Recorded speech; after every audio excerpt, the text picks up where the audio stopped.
अस्सलाम वालेकुम नाजरीन, स्मार्ट टीवी में खुश आमदीद। शुरू अल्लाह के नाम से जो सबसे बड़ा आदल और मुनसिफ है। नाजरीन, बिजली के बिल ने हर पाकिस्तानी के घरेलू बजट को हुकूमत पाकिस्तान का बजट बना दिया है, जो कि हमेशा खसारे का बजट होता है। बिजली इस कदर महंगी कर दी गई है कि आम आदमी के लिए अफोर्ड करना मुश्किल हो चुका है। मियाँ बरादरान के दौरे हुकूमत में चीनी कंपनियों के साथ मिलकर वो तबाही मचाई गई कि बस अल्लाह दे और बंदा दे। शरीफ बरादरान चूंकि शरीफ हैं, इसलिए वो हर काम शराफत से करते हैं। वो दौस दादली और लठ बरदारी से नहीं करते, बल्कि हिकमत अमली और टेक्निक से करते हैं। इनके दो करीबी अजीजों ने साहिवाल और कराची में कोयला प्लांट्स लगाने का कमाल हाथ किया और हमसे तो हाथ कर गए, लेकिन वो अपनी नस्लें संवार गए। और इमरान खान के दौरे हुकूमत में भी इनके अपने डोनर्स भी इस खेल में खुल कर खेलते रहे और सब ने बहती गंगा में ना सिर्फ हाथ धोए बल्कि खूब डुबकियां लगा लगा कर नहाए। नेपराम ने ऐसा बंदा तैनात करवाया जिसके जरिए वो मर्जी का टैरिफ लेकर मालो दौरों से इस्तेफादा करते रहे। तमाम मुतलका सरकारी मुलाजमीन महज अपनी पोस्टिंग और ओहदे के लिए इस खेल में अपना किरदार अदा करते रहे। अब आवाम बिजली का बिल देखती है तो इन पर बिजली गिरती है, क्योंकि घरेलू सार्फिन को बिजली का यूनिट 62 रुपए फी यूनिट के हिसाब से मिलता है। बिजली के नाम पर वज़रा के मफादात का एक दूसरे से टकराव भी हुआ। बिजली के प्लांट्स लगाने पर हुकूमती वज़रा में झगड़ा भी होता रहा। इस लड़ाई में ख्वाजा आसफ, शहबाज शरीफ और एहसन इकबाल भी शामिल थे।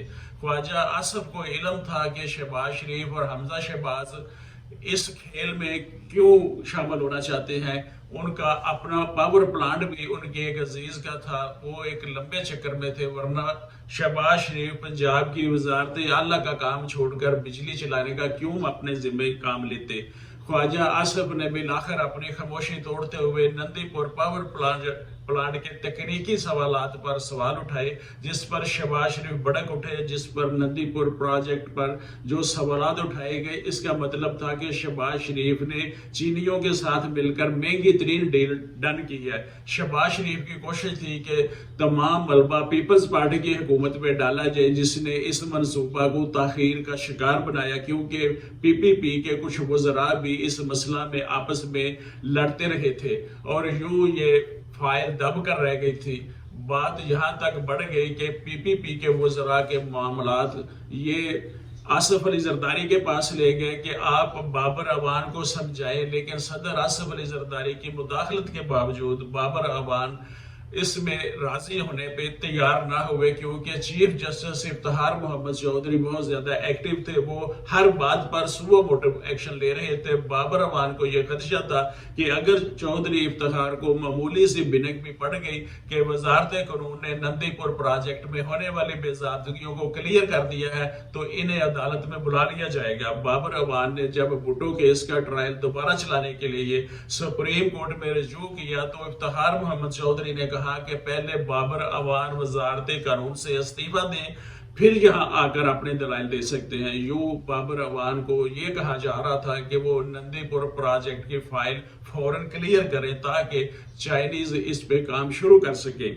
बाबर अवान को शक था कि पीपल्स पार्टी के चंद वजीर इसमें तगड़ा पैसा कमाना चाहते हैं, क्योंकि कुछ ही अरसा पहले नंदीपुर प्रोजेक्ट का तखमीना 12 अरब रुपए लगाया गया था, जो बाद बढ़ाकर इसे 22 अरब रुपए कर दिया गया। और 22 अरब के बाद बाबर अवान ये जानते थे कि ये तो नहीं हो सकता कि 12 अरब रुपए का प्रोजेक्ट 22 अरब रुपए में हो और इसमें वज़रा और ब्यूरोक्रेट्स जो है वो अपने हाथ ना रंगे। लिहाजा उन्होंने PPP की हुकूमत के गिरते ही शहबाज शरीफ ने जिस प्रोजेक्ट पर पहला हाथ डाला वो नंदीपुर पावर प्लांट प्रोजेक्ट था, और इस प्रोजेक्ट में जो 22 अरब रुपए का था, शहबाज शरीफ ने इस प्रोजेक्ट को चीर जाकर 57 अरब डॉलर में इसको डन कर दिया। पावर एक्सपर्ट जो नंदीपुर को चलाने वाले एक्सपर्ट थे, उन्होंने इस पर शदीद एहतजाज किया और कहा कि इस प्रोजेक्ट की लागत 37 अरब से ज्यादा नहीं है, इसे 57 अरब रुपए में क्यों डन किया गया है। اس ایکسپرٹ نے چیف جسٹس کو خط بھی لکھ دیا اور نواز شریف کے وزراء بھی اس پاور پلانٹ پر ویسے ہی لڑنے لگے جیسے پیپلز پارٹی کے وزراء آپس میں لڑتے رہے تھے. آخر اس میں کیا بات تھی کہ بیوروکریٹس اور وزراء اس پروجیکٹ میں ایک دوسرے کے خلاف تلواریں نکال کر آمنے سامنے ہوتے رہے. اس کی وجہ 12 ارب روپے، پھر 22 ارب روپے، اور 22 سے پھر یہ پروجیکٹ 57 ارب میں ڈن ہوا تھا. اربوں کی اس کرپشن میں بندر باٹ کی وجہ سے لڑائی وزراء میں اور بیوروکریٹس میں جاری رہی. تمام اپنے اپنے مفادات کے لیے ایک دوسرے سے بغاوت کرتے رہے اور ان کے خلاف ایک دوسرے کے آمنے سامنے ہوتے رہے. لیکن اس کا سارا فائدہ تو پھر بالآخر وہ وزراء اور بیوروکریٹس ہی لے گئے. عوام کو اس میں 62 روپے فی یونٹ بجلی اب بھگتنا پڑ رہی ہے، جس سے لوگوں کی بل دیکھتے ہی چیخیں نکل جاتی ہیں. آج کے لیے بس اتنا ہی. میر محمد امین، ایڈوکیٹ، سمارٹ ٹی وی.